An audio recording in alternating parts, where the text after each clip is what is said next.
নামাজটা পড়ে আসি।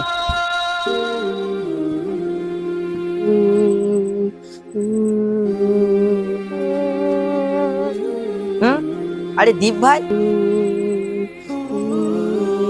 আরে কি হলো ভাই? আরে ভাই কি হলোটা কি? জানো ভাই, সামনে আমাদের পুজো।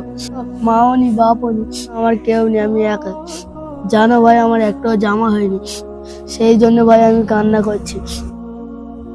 আমার তো অনেক জামা কাপড়, একটাকে দিলে কি হতো? আচ্ছা ঠিক আছে। 10 মিনিট পর। আরে দীপ ভাই,